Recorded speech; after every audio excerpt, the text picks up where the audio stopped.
잠시 그 광고부터 좀 말씀을 드릴게요. 지금 이제 위독 코로나 1단계인데 이제 교회는 그 수용 인원의 50%까지 집합이 가능한데 저희 교회는 한 4, 50명까지 가능할 것 같으니까 일단 다음 주부터 나오셔서 예배를 드리시고, 구체적인 사항들은 지금 우리 교육자 회의를 통해서 내년 계획까지 거의 다 짰습니다. 어떻게 예배를 드릴지, 모임은 어떻게 할지 지금 다 계획을 짰으니까 한 2주 정도 후에 여러분들에게 PPT로 구체적으로 알려드리도록 하겠습니다.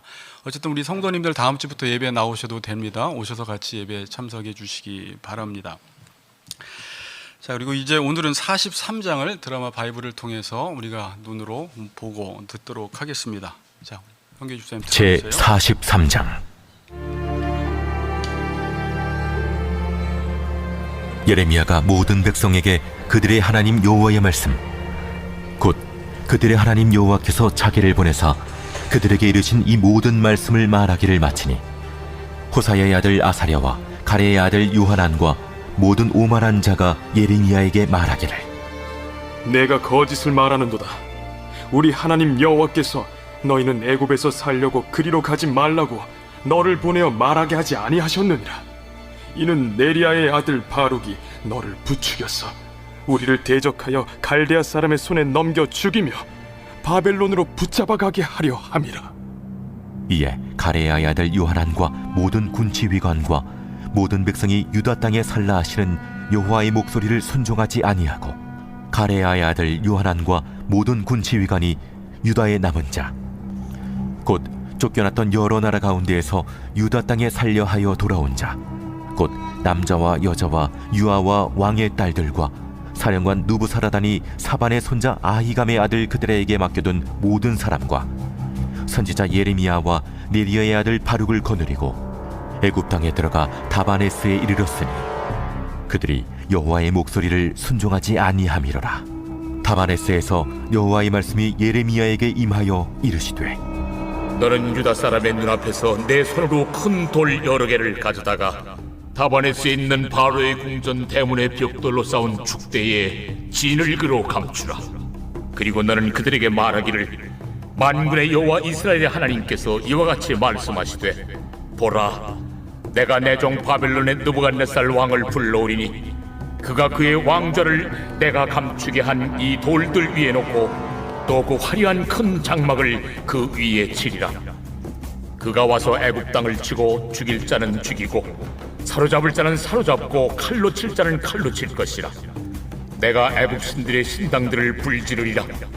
느부갓네살이 그들을 불사르며 그들을 사로잡을 것이요, 목자가 그의 몸에 옷을 두름같이 애굽 땅을 자기 몸에 두르고 평안히 그곳을 떠날 것이며, 그가 또 애굽 땅 베세메스의 석상들을 깨뜨리고 애굽 신들의 신당들을 불사르리라 하셨다 할지니라.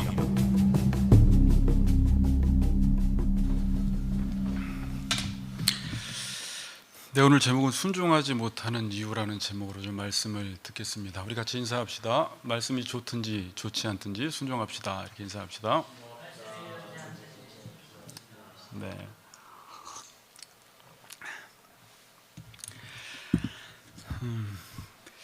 지난 시간에 그 유다 백성들의 그 기도의 자세를 우리가 좀 살펴보았습니다.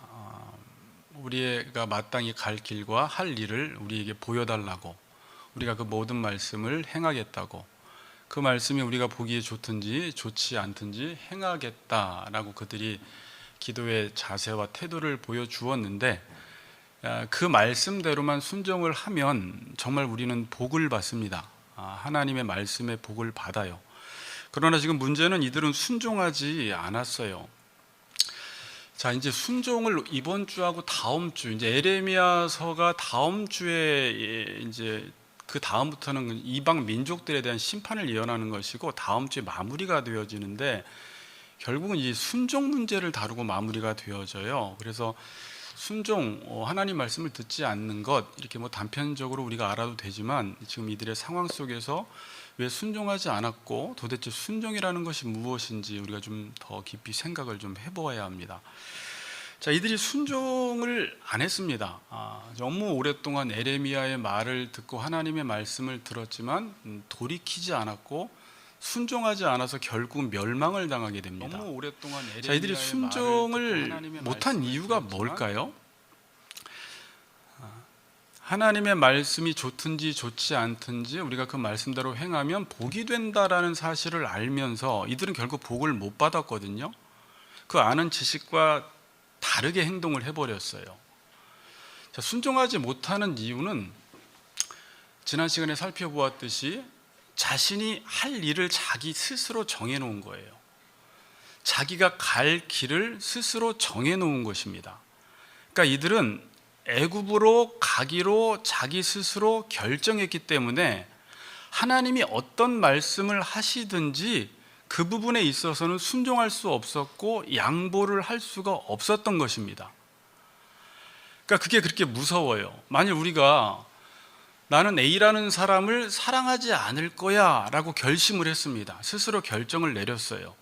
그럼 하나님께서 A라는 사람을 사랑해 라고 우리에게 말씀을 주셔도 나는 지금 A를 사랑하지 않기로 이미 마음을 먹었고 도저히 사랑할 수 없다고 단정을 지었고 생각을 했기 때문에 하나님의 말씀이 들려도 그 말씀에는 순종할 수 없었던 거예요. 그리고 이 사람은 무조건 A를 사랑하지 않는 게 아니에요. 나름대로 이야기를 해보라고 하면 그럴 만한 합당한 이유와 근거들이 다 있습니다. 그래서 자기 스스로 나는 안 할 거야, 나는 애굽으로 내려갈 거야 라고 결정을 내려놓으면 하나님의 말씀이 들려도 그 부분에 있어서만큼은 순종을 할 수가 없는 것입니다. 42장 14절 우리 지난주에 봤는데 이들이 애굽으로 내려가려고 하는 이유는 그냥 생각 없이 결정한 게 아니에요. 그냥 무대뽀로 애굽이 좋아 보이는데 그러면서 그냥 애굽으로 내려간 게 아니라 이들이 보기에는 14절에 보니까 애굽으로 내려가야 될 이유가 분명히 있었던 거예요. 14절에 뭐라고 합니까? 또 너희가 말하기를 아니라 우리는 전쟁도 보이지 아니하며 나팔 소리도 들리지 아니하며 양식의 궁핍도 당하지 아니하는 애굽 땅으로 들어가 살리라 그래요. 그러니까 애굽이 어떻대요? 전쟁도 보이지 않고 나팔 소리도 들리지 않고 양식의 궁핍도 없다는 것입니다. 다른 말로 양식이 풍성하다는 거예요. 그럼 지금 유다 땅은 어떻다는 거예요? 거꾸로 전쟁도 보이고 나팔 소리도 들리고 양식이 궁핍하다는 것입니다. 그러니까 애굽으로 가는 것이 안전해 보였던 거예요. 그런데 14절에 보면 또 하나님께서는 애굽으로 가면 어떻게 된다고 말씀하셨어요? 잘못된다, 죽는다, 칼과 기근이 너희에게 미친다 그래요. 자, 근데 여기서 한번 생각을 해보세요. 내가 보기에는 애굽으로 가면 안전할 것 같아요. 전쟁도 보이지 않고 나팔 소리도 들리지 않고 양식의 궁핍함도 없어요. 그런데 똑같은 걸 하나님이 보실 때는 거기에 가면 죽는데요. 그럼 여러분들은 누구 말을 들어야 돼요? 어떤 것을 선택해야 돼요? 이게 쉬운 부분이 아니라는 거예요. 이 사람들이 애굽을 선택하게 된 기준이 뭐예요, 지금? 기준이. 자, 전쟁도 보이지 않는데요. 그러니까 시각적으로, 청각적으로는 나팔 소리가 들리지 않는데요. 그 다음에 궁핍함을 겪지 않는데요. 이게 경험이에요. 그러니까 이들은 어떤 것을 보았을 때 뭐에 의존해서 선택을 했습니까? 시각과 청각과 경험에 의존해서 선택을 한 것입니다. 이게 나쁜 게 아닙니다. 하나님이 우리에게 오감을 주신 이유는 이 오감을 활용해서 지식을 획득하라고 주신 거예요. 여러분들은 어떤 것을 알 때 이 오감을 활용해서 어떤 지식을 획득해서 그 지식을 체계화시켜서 그 지식에 의해서 옳고 그른 것을 선택하는 게 인간이에요. 그러니까 이게 일반적인 방법인데 우리가 하나님을 알아갈 때는요, 우리가 오감으로만, 우리의 지식으로만, 우리의 귀로 들리는 것으로만 하나님을 알아갈 수가 없습니다. 제가 여러분들에게 늘 설명드렸듯이 하나님과의 관계가 좋아지기 위해서는, 순종하기 위해서는 계시에 의존하라고 했죠. 이 부분에 있어서만큼은 내가 하나님을 보아서, 경험해서, 만져서, 들어서 믿을 수가 없어요. 하나님과의 관계는. 그래서 하나님의 말씀을 듣고 그 말씀을 의존하고 그 말씀을 내가 보기에는 옳아 보이지 않고 그릇돼 보이지만 그 말씀을 듣고 믿고 순종해야지만이 영성, 하나님과의 관계가 좋아지는 것입니다. 그래서 지금 애굽 백성이 아니라 이스라엘 백성들, 하나님의 백성들이 하나님의 말씀에 순종할 때는 단순히 오감으로 지식을 획득해서 그 지식에 의해서 선택하면 절대로 하나님의 말씀에 순종할 수가 없고, 지금 하나님이 볼 때 애굽은 죽어요. 애굽 자체가 죽게 보인다는 말이 아니라 하나님의 말씀에서 멀어지면 그곳이 애굽이 됐든지 로마가 됐든지 대한민국이 됐든지 어떤 곳이든지 그곳은 죽게 되는 거예요. 근데 인간이 볼 때 그곳이 아무리 전쟁이 없고 나팔 소리가 들리지 않고 양식이 풍성해도 하나님의 말씀이 아니면 그곳은 죽는 곳이라는 거예요. 자, 이게 신앙생활을 할 때 아주 중요한 자세예요. 근데 스스로 이제 바깥에서 예수 믿지 않을 때 똑똑하다고 하는 사람들이 모든 것들을 그 오감을 활용해서 어떤 것을 알고 선택하던 사람들이, 이 사람들이 잘못된 건 아닙니다. 일반 영역 속에서는 그렇게 지식을 획득하고 선택하는 게 맞아요. 그러나 여러분들이 신앙생활을 할 때는 하나님과의 관계 속에서는 그런 방식으로 했다가는 하나님과의 관계가 하나도 안 좋아져요. 그래서 제가 신학 서론을 배울 때 신학에 있어서 가장 중요한 것은 믿음으로 신학하는 거예요. 믿음으로 신학한다는 게 뭐예요? 하나님의 말씀에 의존해서 생각을 하라는 거예요. 이게 되지 않으면 계속 신앙생활을 오래 해도 하나님과의 관계가 좋아지지가 않습니다.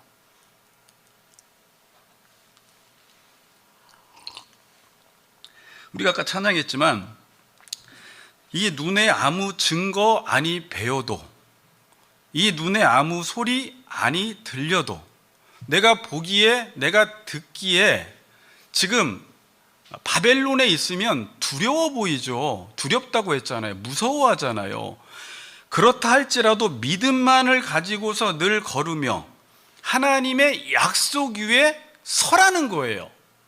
2절 가사 보면 이 눈이 보기에는 어떠하든지, 내 눈이 볼 때는 지금 바벨론을 섬기는 게 두렵고 애굽에 내려가는 게 안전해 보이지만 하나님의 말씀이 내려가지 말라고 하면 눈에 보기에 어떠하든지 그 말씀을 믿고 그 약속 위에 굳게 서서 나가면 우리 소원 주 안에서 이루어진다는 거예요.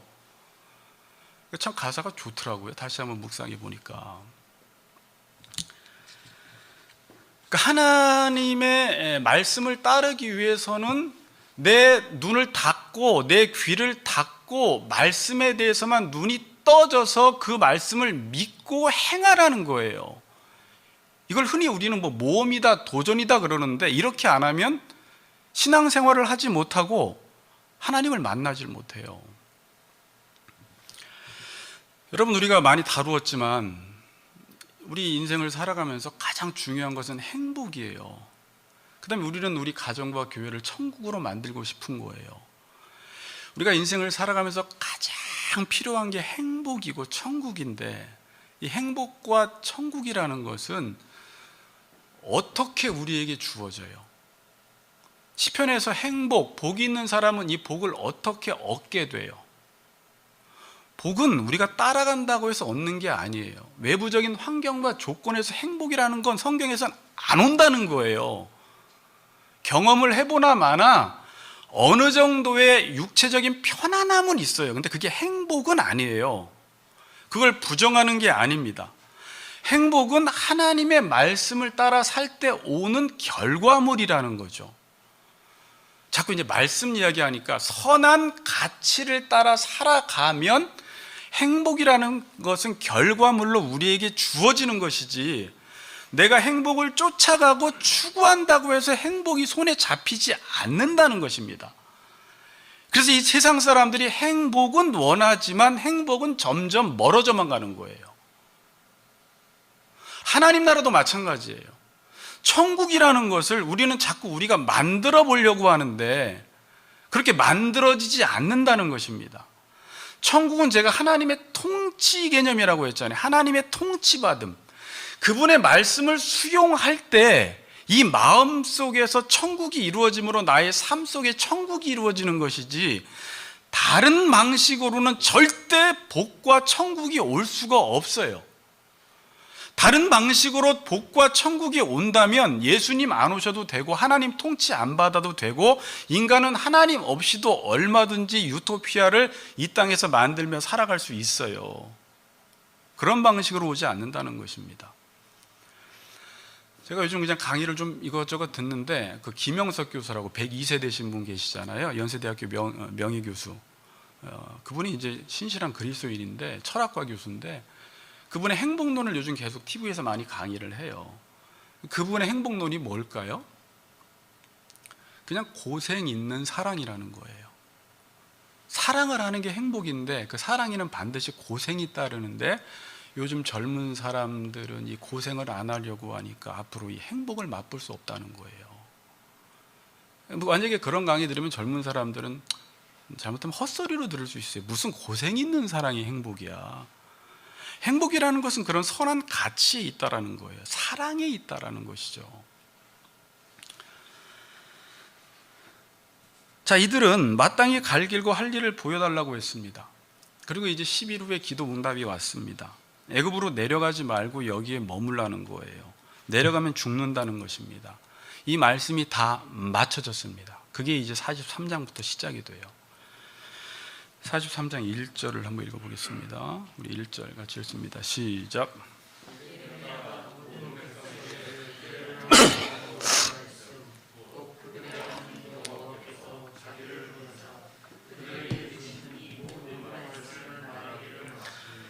네, 여호와의 말씀, 그들의 하나님 여호와께서 자기를 보내사 그들에게 이르신 이 모든 말씀, 부분적인 말씀이 아니라 하나님이 에레미야에게 주신 이 모든 말씀을 말하기를 마쳤습니다. 여기서 마치니라는 것이 하나님의 사역과 관련되어 쓰이는 단어인데 건축물이 의도한 대로 다 지어졌다라는 의미예요. 자, 하나님의 말씀이 맞춰졌는데 건축물이 의도한 대로 다 지어진 거예요. 그러니까 이미 하나님의 말씀은 유다 집이 세워졌어요. 말씀상으로는. 이 말씀대로만 순종하면 우리의 집이 세워져요. 여러분들의 인생의 집이 지어져요. 이미 말씀은 우리의 인생의 집을 지어 놓기를 완성시켜 놨습니다. 그러면 우리가 그 말씀에 순종하기만 하면 이 유다 땅의 집은 지어지고 회복이 되는 것입니다.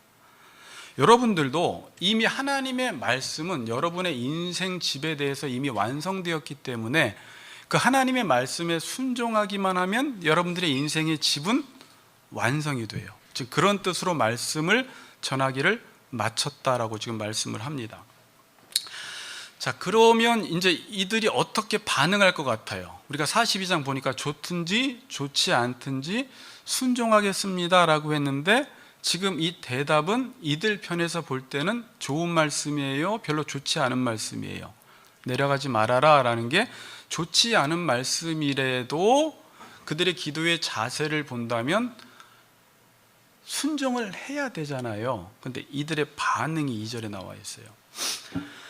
호사야의 아들 아사랴와 가레야의 아들 요하난과 모든 오만한 자, 뒤에 설명드릴게요. 가로치고 이들을 이제 오만한 자라고 말합니다. 그리고 에레미야에게 말하기를 네 알겠습니다, 순종하겠습니다 라고 말한 것이 아니라 내가 거짓을 말하는도다. 우리 하나님 여호와께서 너희는 애굽에서 살려고 그리로 가지 말라고 너를 보내어 말하게 하지 않았다. 하나님은 그렇게 말하지 않았다는 거예요. 자기들의 하나님은 절대 그렇게 말할 리가 없다. 에레미야, 네가 한 말은 지금 거짓말이다 라고 말합니다. 여기서 거짓이라는 단어는 에레미야 5장 31절에 선지자들이 거짓을 예언하며 할 때 이 거짓이라는 단어인데 지금 에레미야를 거짓 선지자 취급하는 것입니다. 왜? 내가 알고 있는 하나님은, 우리의 하나님은 그렇게 애굽으로 내려가지 말라고 말씀하실 리가 없다는 것입니다. 자, 지금 자신들은 애굽에 내려가고 싶어요. 근데 하나님은 내려가지 말래요. 자, 되게 중요한 순간이에요. 여기서 내려가지 않으면 살아요. 자, 이제 이게 이제 신명기잖아요. 내려가지 않으면 사는데 나는 여전히 내려가고 싶어요. 자, 인생의 문제가 여기서부터 이제 옵니다. 내려가지 말라고 했는데 순종하지 않고 내려가고 싶어요. 그럼 자기가 내려가지 말라고 했는데 내려가 버리면 죄인이 되고 나쁜 놈이 되어버리는 거예요. 그럼 자기가 죄인, 나쁜 놈 취급을 받기 싫기 때문에 자신을 정당화하고 자신을 지키기 위해서 인간이 쓰는 방법은 상대방을 공격해서 그를 거짓으로 몰아가면 내가 나쁜 놈이 되지 않는 거예요. 지금 세상은 그렇게 가고 있어요. 이게 사단이 하는 일이고 이게 점점점 그렇게 돼가고 있어서 악이 선이 되고 있고 선이 악이 되고 있고 지금은 악이 보편화되고 있는데 그걸 누가 했느냐? 인간들이 그 짓을 한 거예요. 내려가고 싶은데 내려가지 말라고 했어요. 내려가지 않으면 복을 받는데 내려가고 싶으니까 무조건 우기면 안 되니까 상대방이 거짓이라는 것을 증명해내므로, 그러니까 여기서 증명이 안 되기 때문에 결국 시편 우리가 1, 2편에서 배운 대로 꾸미는 일을 하는 거예요. 악인들은 뭘 한다고 했어요? 꾸미는 일을 해요. 어떤 일을 꾸며놔요. 그래서 자신의 거짓을 정당화시키는 일을 해버려요. 자, 그 도표 제가 하나 준 거 있죠? 제가 뭐 강의 하나 좀 듣고 오라고 했는데 똑같진 않지만 어느 정도 적용이 돼서 여러분들이 그냥 참고로 들어보라고 한 것입니다. 현경제 하나만 띄워주세요.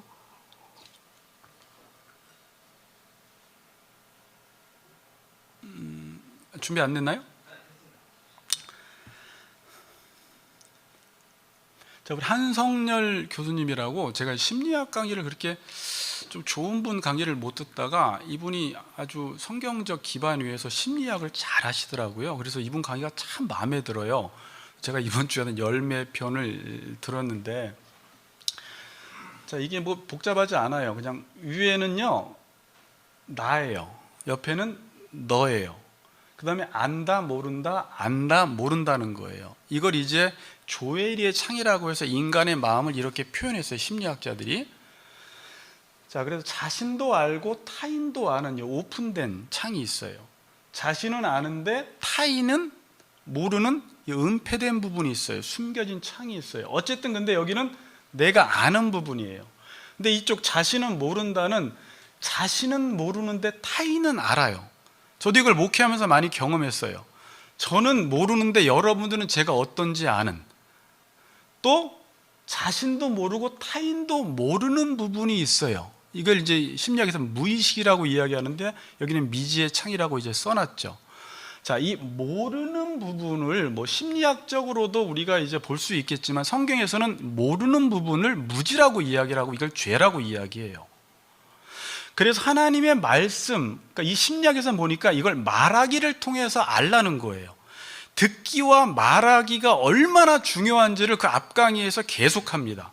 근데 저는 이제 계속 하나님과의 관계 속에서 좀 더 생각하니까 하나님의 말씀을 통해서 내가 모르는 부분들을 알아가야 돼요.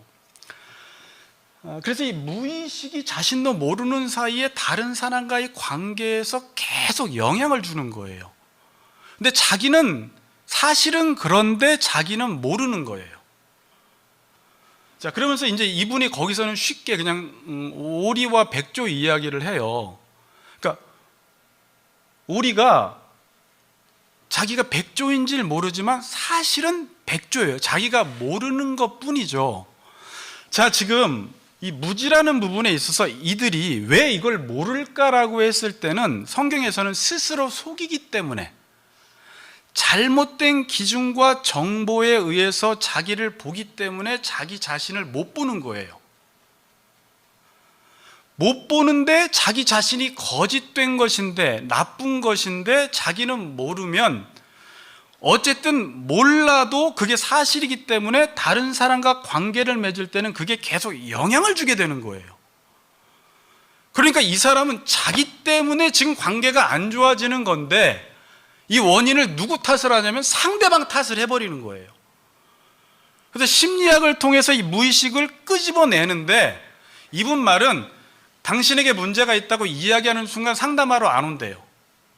왜? 자기에게 문제가 있다는 걸 나는 인정하기가 싫어. 인정하면은 내가 나쁜 놈이 돼버려.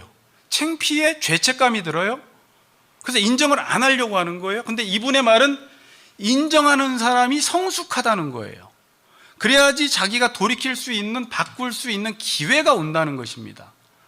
그래서 심리학적으로는 그 무의식의 부분을 계속 의식화시켜주는, 끄집어내는 일을 하는 것인데, 성경적으로는 우리가 이 세상의 어떤 기준과 요구에 의해서 자신을 봤기 때문에 자신을 몰라요. 그러다가 하나님의 말씀 앞에서 자신을 보면 몰랐던 부분들을 엄청 알게 되거든요. 그러면서 원인이 다른 데 있는 줄 알았는데 모든 원인이 나한테 있다는 걸 알게 돼요.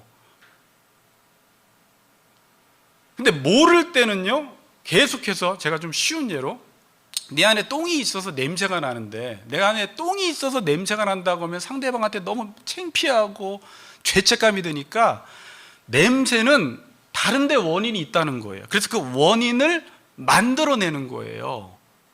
지금 이 사람들이 그런 작업을 하는데, 이게 심리학적으로나 우리가 어떻게 죄를 피해가려고 하는지 얼마나 교묘한지 자기 스스로 속였던 부분들이 다 폭로되어야 돼요. 그래서 하나님 앞에 회개하고 돌이키면 살아나는데, 인간은 끝까지 자기 말이 옳다는 거예요. 이 사람들도요, 이 마지막 막바지지만 하나님 말씀을 듣고 돌이켰다면 살아나요. 근데 이제 다음 주 설교가 되게 단순해요. 또 되게 단순한데 또 우상 숭배를 다루고 불순종을 다루면서 에레미야 설교가 맞춰져요. 그러니까 인정을 하라는 거죠.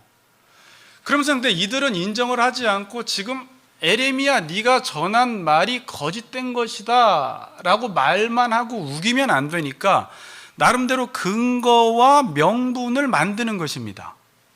그게 몇 절이에요? 3절이에요. 3절을 한번 읽어보세요. 3절 읽어보겠습니다. 시작.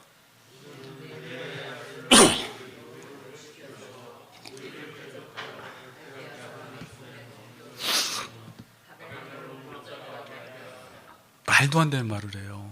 네리야의 아들 바룩이 너를 부추겼다, 악한 일을 하도록 꾀었다라는 말이에요. 그러니까 다른 사람 뭐 요하난이 꾀다, 뭐 이스마엘이 꾀다, 뭐 이렇게 말하면 말도 안 되는 걸 아는데 왜 바룩이라고 했어요? 늘 둘이 붙어 다니고 에레미야의 서기관이고 조수니까, 에레미야가 바룩과 늘 같이 있으니까 그의 말에 영향을 받을 만한 사람을 지금 언급하고 있는 거예요. 그러면서 그 바룩이 너를 부추겨서 너를 악한 일을 하도록 꾀어서 이렇게 말을 해요. 우리를 대적하여 갈대아 사람의 손에 넘겨 죽이며 바벨론으로 붙잡아 가게 하려 함이라. 그러니까 에레미야가 전한 말씀은 바룩이 부추겨서 전한 말이기에 우리는 이 말씀을 들을 수 있다 없다? 들을 수가 없다. 그건 거짓말이다. 그건 우리를 대적하는 말이다. 바벨론의 손에서 우리를 죽이려고 하는 말이다 라고 하면서 자신을 정당화시켜 나가고 있는 거예요. 자, 그래서 우리가 좀 말씀을 이렇게 듣다 보면 더 우리 얘기라 힘든데, 우리가 이렇게 말씀을 들을 때, 하나님 말씀을 들을 때 듣기 싫으면 어떻게 하는 줄 아세요? 첫 번째가 말씀 자체를 공격을 해요. 그러니까 말씀에 계속 시비를 걸어요. 두 번째는 말씀을 전하는 사람을 공격을 해요. 저 사람이 누구의 말을 듣고 지금 저런 말을 하는 것이다. 지금 어떤 의도를 가지고 나한테 하는 말이다. 저 선지자와 저 목사는 어떤 의도성이 짙다. 이렇게 들어요. 그 말씀에 피해가기 위해서 여기서 죄가 교묘하게 우리를 속이며 악한 생각을 하도록 만드는데, 여러분들이 영적으로 깨어있으면 이 생각하는 지금 내가 얼마나 악한 생각을 하고 있고 사단의 유혹에 넘어갔는지가 보이는데, 영적으로 무지한 사람들은 이게 보이지 않고 여전히 자신에게 밖에 관심이 없어요. 실은 이 사람들은 바룩이 꿰인 게 아니라 이들이 사단의 꿰임에 넘어간 거예요, 지금 이미.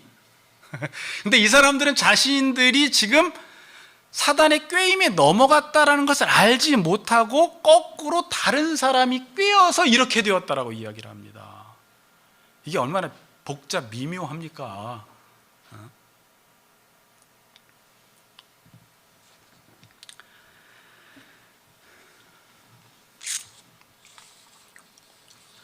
이런 사람들 때문에 자기만 불순종해서 하나님의 복을 못 받는 것이 아니라 계속해서 이제 자신 안에 문제가 있고 원인이 있는데 아내 탓, 남편 탓, 자녀 탓, 다른 지체들 탓을 하면서 이 사람 때문에 공동체 이제 전체가 어지러워지고요.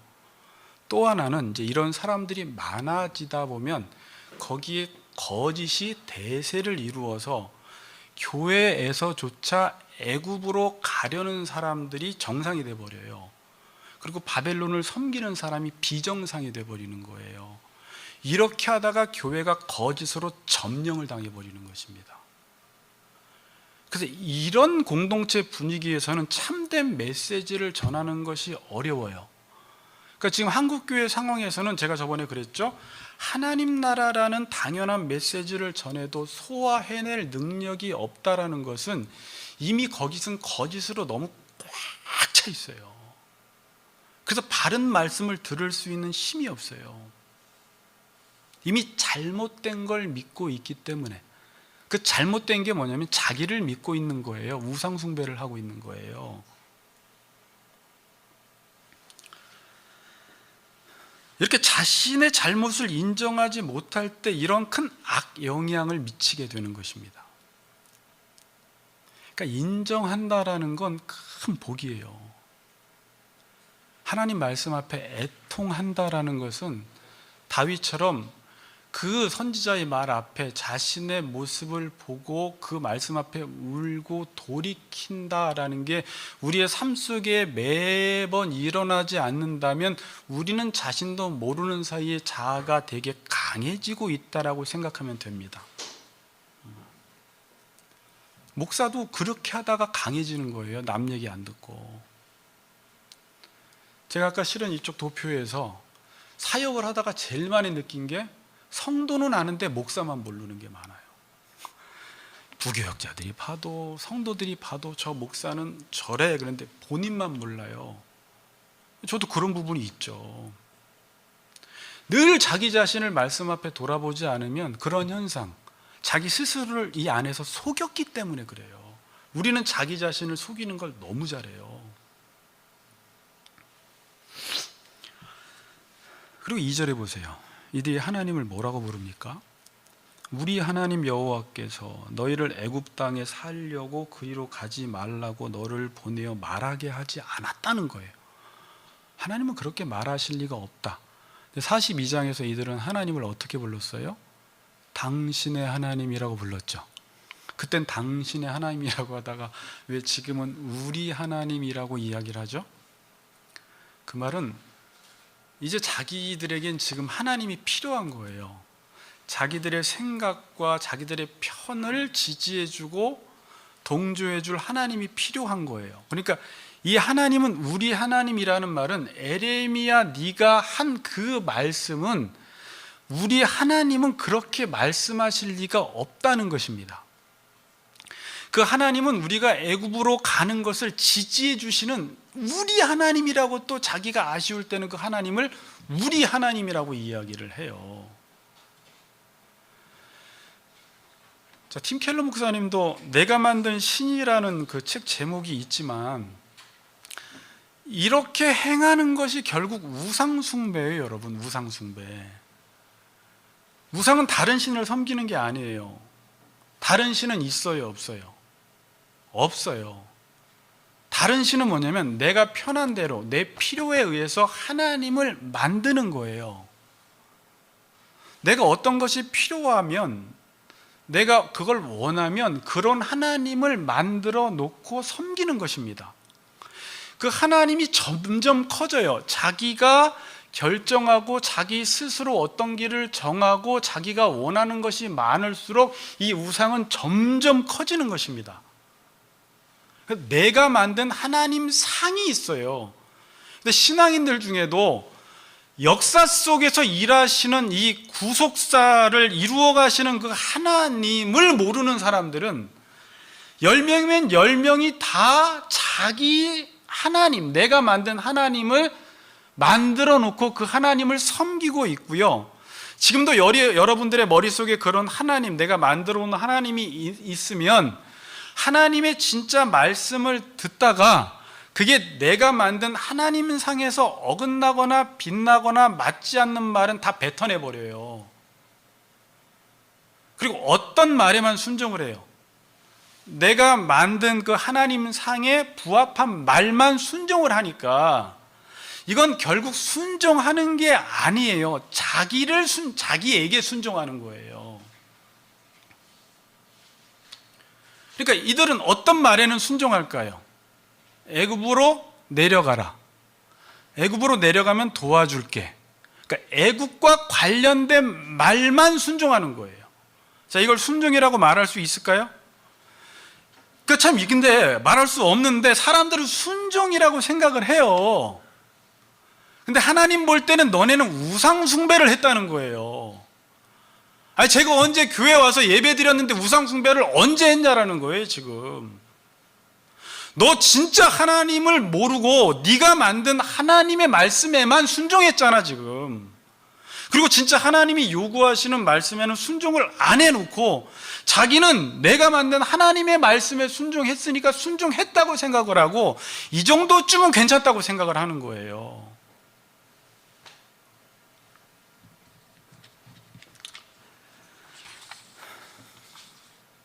그러면서 이들은 에레미야에서 이 아까 지금 3절에서 이들을 가리켜 오만한 자라고 말을 하는데 이 오만한 자는 교만한 자, 주제 넘은 자라는 말이에요.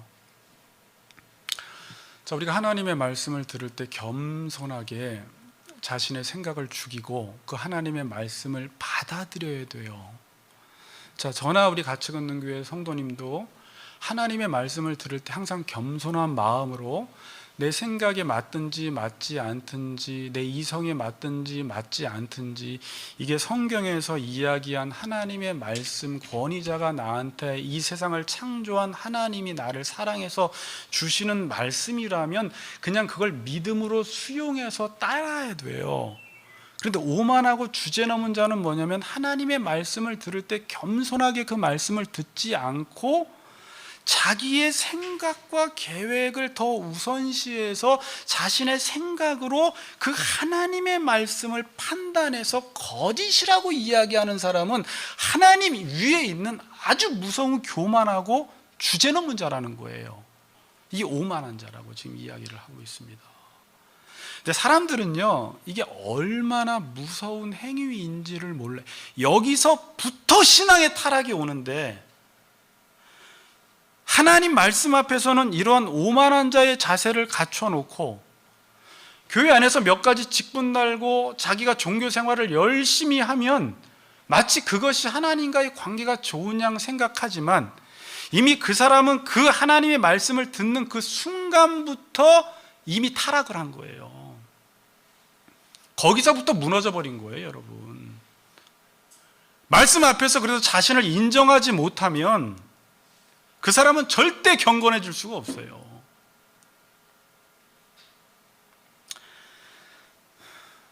그리고 마지막 8절에서 13절은 같은 말을 하는 건데 하나의 또 상징적인 행동을 해요.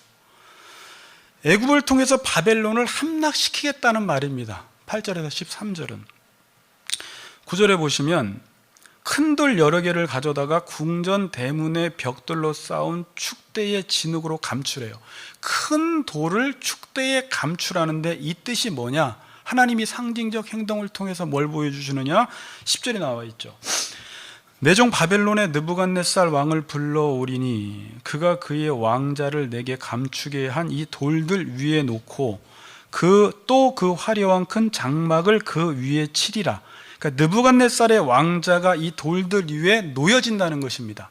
다른 말로 뭐예요? 느부갓네살에 의해서 애굽은 공격을 당해서 함락을 당할 것이다라고 해서 다음 장에 그게 나와요. 이렇게 말해도 이걸 유다 백성들 앞에서 이야기합니다. 듣고 보라고. 이 말씀은 반드시 이루어질 것이라고. 그러나 듣지 않았어요. 자, 결론을 맺겠습니다. 자, 이들은 42장에서 계속 하나님의 말씀을 순종하겠다고 이야기합니다. 이제 히브리어로 샤마흐 하겠다고 해요. 하나님, 우리가 샤마흐 하겠습니다라고 하는데 43장은 계속해서 샤마흐 하지 않겠다고 이야기합니다. 특별히 43장 7절 보세요. 애굽 땅에 들어가 다바네스에 이르렀으니 그들이 여호와의 목소리를 순종하지 아니함이로라. 왜 순종을 하겠다고 하는 사람들이 순종을 안 할까요? 저게 단순한 문제가 아니라는 거예요. 우리 얘기인데 순종을 하고 싶은데 순종이 안 되는 거예요. 여러분, 일반 우리의 삶 속에서는요, 웬만한 건 우리의 의지만 있으면, 힘만 있으면 이루어낼 수가 있어요. 근데 순종이라는 것은 내 의지로, 내 힘으로 되는 부분이 아니에요. 왜? 순종은 관계이기 때문에 그래요. 순종을 국어사전에서 보니까 다른 사람이나 특히 윗사람의 말을, 그분의 의견을 따르는 행위예요.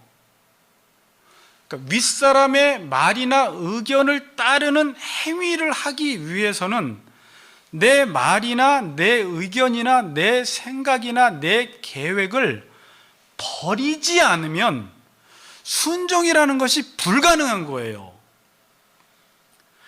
그러니까 순종을 하려면, 자 보세요, 내가 만든 하나님이 큰 사람이면, 그러니까 큰 신이면 큰 신일수록 이걸 버려야 하기 때문에 순종하는 게 너무 힘든 거예요.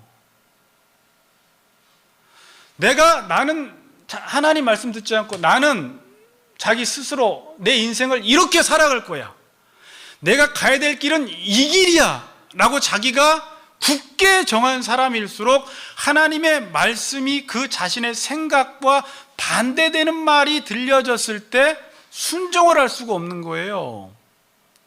그래서 순종이라는 것은 고난이에요. 그래서 순종이라는 것은 죽음이에요. 빌립보서 2장 8절에 그래서 예수님은 죽기까지 순종하신 거예요. 죽어야지 순종이 가능하다는 거예요. 히브리서 5장 8절 9절에도 보시면 예수님이 순종함을 배웠다, 고난으로 순종함을 배우셨어요. 예수님도 뭘로 배웠어요? 고난으로 순종함을 배워서 온전하게 되셨다 그래요. 그럼 우리도 순종을 하기 위해서는 결국은 내 안에 있는 내가 만든 이 하나님을 버리지 않으면요, 그냥 교회는 다닐 수 있고 종교 생활은 하는데 이들처럼 근본적인 돌이킴은 없게 돼요. 회개는 없게 돼요. 하나님이 원하시는 것은 내가 그냥 내 길을 가면서 교회 나와서 몇 가지 종교 생활하는 것 가지고 하나님은 신앙생활 했다고 말하질 않으세요. 길 자체를 근본적으로 바꾸라는 거예요. 주님이 길이니까 마가복음으로 따진다면 제자도는 주님이 가신 길, 데레크, 삶의 방식 자체를 바꿔버리지 않으면 순종할 수가 없다는 거예요. 그러니까 자기가 열심히 우상을 섬기고 있고 하고 싶은 일이 너무 많고 자기 욕망이 지금 너무 강한데 교회에서 말씀 듣고 아멘하고 순종하겠다고 해서 순종이 되는 문제가 아니에요. 순종은 결국은 네 안에 있는 네 계획을 포기하라는 거예요. 네 안에 있는 네가 정한 길을 내려놓지 않으면 순종을 못한다는 거예요. 이스라엘 백성들, 지금 한국교회 성도들, 너네도 모르는 사이에 하나님의 말씀을 듣지 않는 사이에 잘못 들어놓은 사이에 너도 모르게 네 욕망을 투사해서 만들어 놓은 그 하나님이 지금 얼마나 거대한 신상이 금송아지가 되었는지,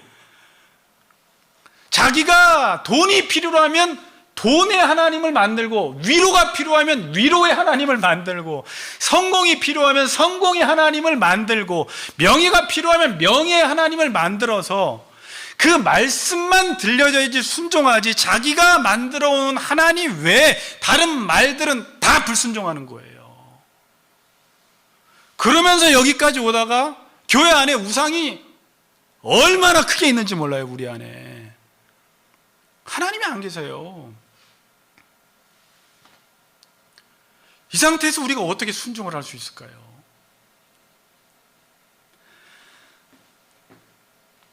내 삶의 길을 바꾸기 전까지는, 여러분들이 길을 정해놓고 신앙생활하는 것은 그냥 종교생활이고 우상숭배고 결국은 자기를 섬긴다라는 사실을 알아야 돼요.